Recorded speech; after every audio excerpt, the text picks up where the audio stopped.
Hi team, Hannah here, and just a quick little update from me. I thought I'd just start by reading some brilliant verses from the book of Hebrews. This is chapter 10, verses 24 and 25.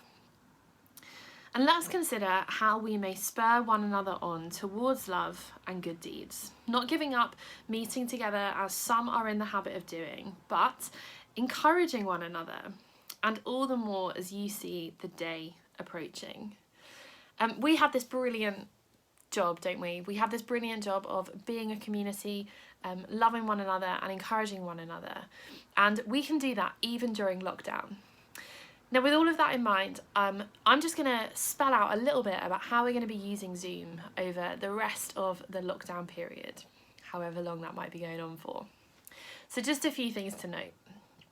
1, as we meet on Zoom, just as we would if we were meeting in person, let's be kind and considerate and gracious in our interaction with other people.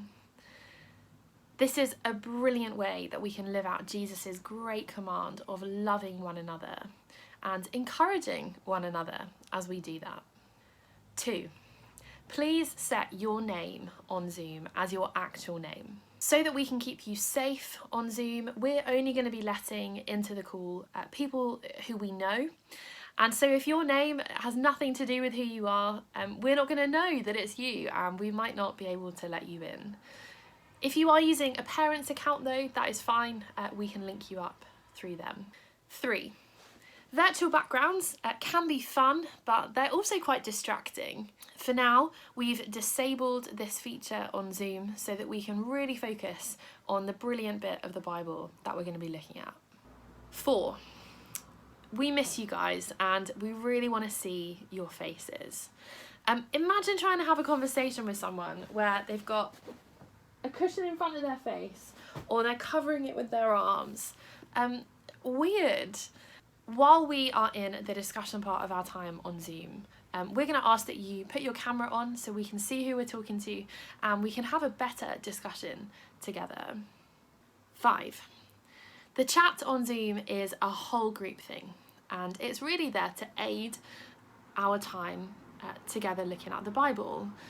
Now, anything you send, any message you send will be seen by everybody on the call, and whoever's hosting, whoever's teaching will be using that just to remind you of the key verses that we're looking at so you don't get lost.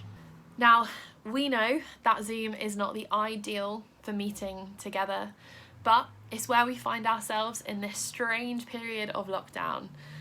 We can be grateful and thankful to God for the gift of technology so that we can do what Hebrews 10 says.